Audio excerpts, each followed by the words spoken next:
Voici les titres de ces 13h. L'école sans ses enseignants ce mercredi. Le grand cadre des syndicats observe une grève générale. Un mot d'ordre qui fait suite au débrayage d'hier et qui entre dans le cadre du deuxième plan d'action des syndicalistes en attendant la marche nationale de mercredi prochain. Encore un mort et des blessés à Kédougou. Gendarmes et population se sont affrontés à Diabougou 24 heures seulement après le drame de Kharakhena où une personne a été également tuée dans une bagarre entre orpailleurs maliens. Soliboura Madabou nous en parle dans cette édition. Les Thieboudiennes de moins en moins dorées au Sénégal. Les causes sont nombreuses, mais les plus connues sont entre autres la rareté du poisson sur le marché, l'effet des bouillons et la cherté de la vie qui dégarnissent le panier de la ménagère. L'actualité internationale, nous parlerons entre autres de cette conférence internationale des donateurs en faveur du Mali. 80 pays se sont réunis ce matin à Bruxelles pour collecter 3,9 milliards d'euros en vue de redonner au Mali un nouveau souffle. Le sport, ce sera avec Cheikh Tidiane Gomis. Leïfa Ndiaye nous rejoindra également pour une lecture de la presse du jour. Mesdames, Messieurs, merci de votre fidélité. C'était les titres de ces 13h. Le système scolaire paralysé ce mercredi. Après le débrayage d'hier, le grand cadre des syndicats d'enseignants observe une grève totale. Un mot d'ordre qui entre dans le cadre de leur deuxième plan d'action. Les syndicalistes qui annoncent une marche la semaine prochaine exigent toujours la matérialisation des accords déjà signés avec le gouvernement. Un mot d'ordre qui n'est pas bien suivi dans certains lycées de Dakar, tels que Blaise Diagne, mais également à Seydou Nouroutal. Nous y reviendrons avec le constat de Alioune Badara Diouf dans nos prochaines éditions. Le SAEMS-CUSEMS qui justement dénonce la mauvaise foi du gouvernement au cours d'une assemblée générale tenue à Ziguinchor. Le secrétaire général du syndicat qui, je le rappelle, observe le mot d'ordre du grand cadre, a invité ses collègues à la mobilisation pour obliger l'État à respecter ses engagements. Nous y reviendrons également avec les propos de Mamadou Lamine Dianté. Un autre mot d'ordre, 48 heures renouvelable à l'appel des contractuels de la Sénélec. Il fustige le dilatoire des autorités donc par rapport à leurs revendications. Ils ont passé plus de 10 ans dans la boîte sans être embauchés au moment où, disent-ils, on recrute pour caser une clientèle politique. Salih Ndiaye, c'est lui le coordonnateur national des contractuels de la Sénélec. Il a fait cette déclaration à Kaolack au micro de Mamadou Matarsar. Les raisons de ce boycott pour les 48 heures que nous avons envoyé au niveau de nos chefs respectifs, c'est pour confirmer notre engagement suite à la négociation qu'on avait entamée avec la direction générale et qui n'a abouti à rien jusqu'à présent. Et nous lançons un appel que ces 48 heures ne font qu'un commencement. Et nous allons poursuivre les actions de grève jusqu'à ce qu'on obtienne gain de cause. C'est la Sénélec qui avait dit qu'elle est prête à négocier. Donc quand le directeur général dit qu'il est prêt à négocier, il faut que cette négociation aboutisse. La commission de vérification du fichier personnel temporaire de Sénélec a été faite. Donc au sortir de ça, il nous avait dit, au sortir de ce rapport, que la Sénélec allait dégager les points saillants pour la régularisation de ses camarades. Et nous constatons toujours qu'il y a une lenteur dans le système. Et que au sortir de ça, nous entendons que par rapport au conseil d'administration qui a alloué à la direction des postes à régulariser et que ces postes seront concourus, nous disons non. Et nous disons non. Et nous disons toujours à certains responsables qui essaient de menacer. Nous disons non à certains responsables qui menacent nos camarades dans leurs postes qu'ils occupent parce qu'ils ont réclamé leurs droits. Et nous disons encore, nous sommes prêts à les défendre. Nous avons constaté à Mbour que le chef d'alliance est dans les centres secondaires, que les chefs d'alliance sont en train de les menacer et dire que si vous allez en grève, on va vous sanctionner. Et sachez que camarades, on va vous défendre jusqu'au bout. Et nous n'allons pas nous laisser faire dans ces cas. Que nous attendons une finalisation du rapport. Nous attendons une finalisation, une réaction du directeur général pour qu'on ait des lendemains meilleurs pour l'ensemble des camarades. Salih Ndiaye, le coordonnateur national des contractuels de la Sénélec, un mort et plusieurs blessés dans des affrontements à Kédougou, à Diabougou précisément, entre population et forces de l'ordre. Un drame survenu 24 heures seulement après la bagarre entre orpailleurs maliens qui a fait également un mort et plusieurs blessés. Soliboura Madabou. Un mort et des blessés graves, c'est le bilan des échauffourées qui ont opposé les populations de Diabougou qui manifestaient leur désarroi aux forces de sécurité installées dans la zone. de la vie des populations qui déplorent ce qu'elle appelle aujourd'hui le deal entre communautés étrangères et les gendarmes en place. Le jeune Bambo d'Amfara aurait été violemment tabassé par les forces de l'ordre avant de rendre l'âme dans des conditions atroces. Diabougou, Malien et Burkinabé qui s'est fait bagarre et s'est fait tuer entre eux. Bon, l'État sénégalais nous punit pour ça.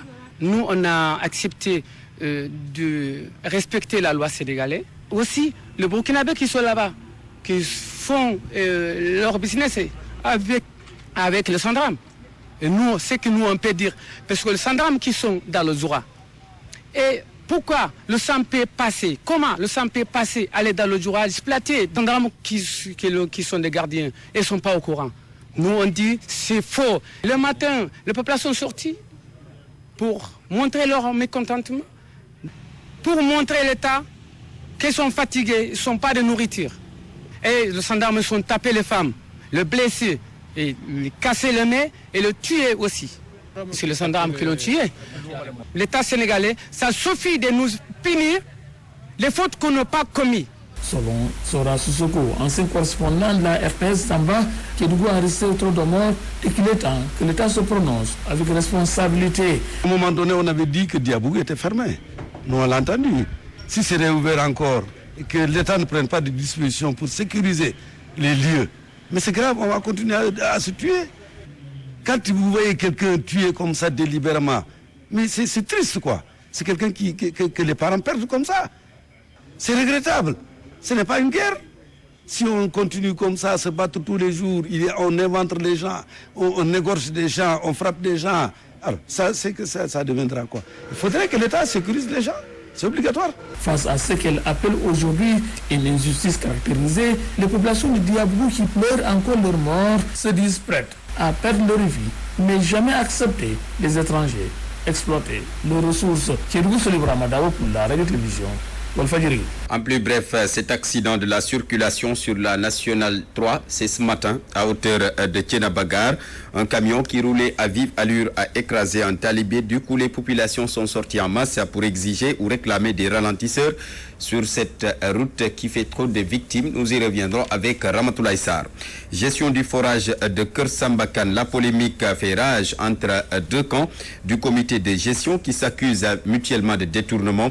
Les frondeurs, anciens gestionnaires du forage, soutenus par une partie de la population, demandent un audit de l'actuel bureau du comité de gestion qui, malgré les millions de bénéfices réalisés, n'arrive toujours pas à approvisionner les habitants de Kersambakan en eau potable.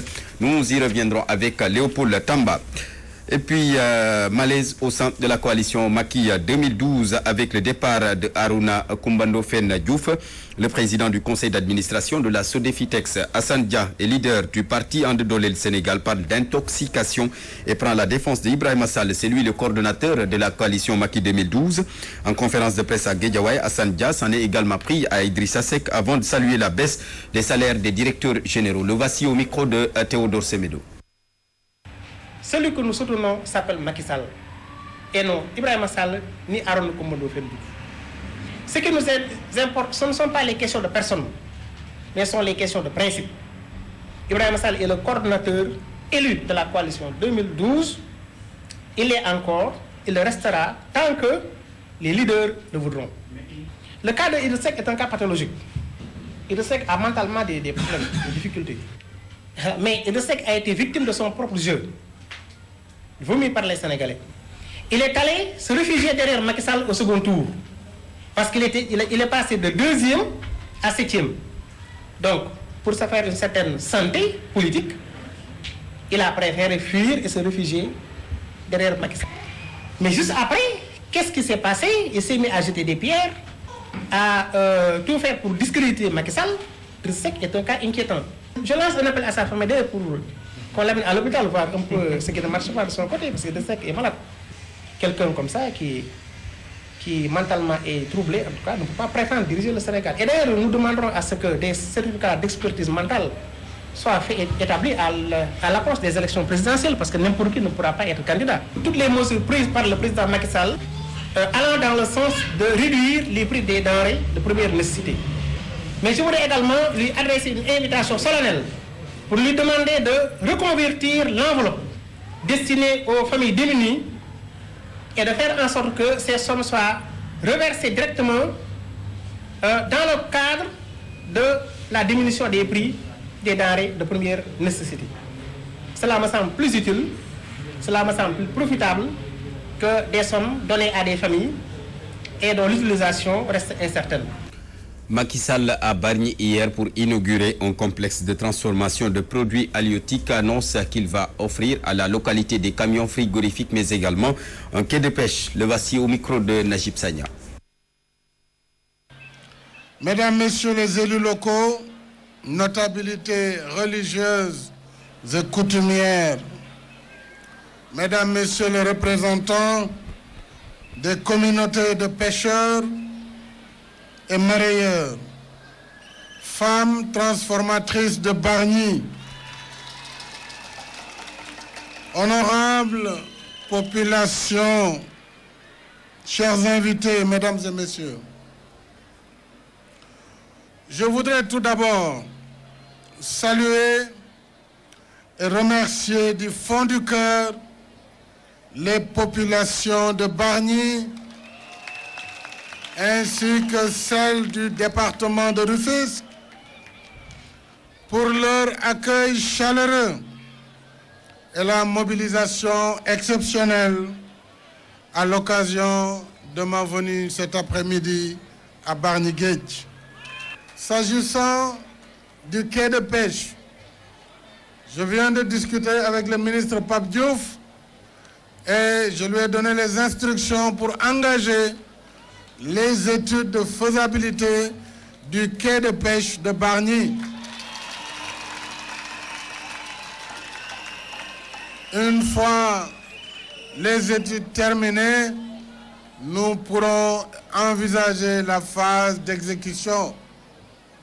Mais je voudrais dire aux femmes que j'ai décidé également, en plus de l'extension, de les doter, dans le cadre du prochain programme indien, de 2 camions frigorifiques et également d'une usine de conservation de produits ici même à Bargny.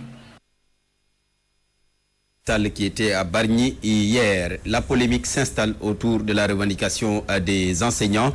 Les parents d'élèves, certains parents d'élèves apprécient positivement ou reconnaissent en tout cas la légitimité des revendications, d'autres le contraire.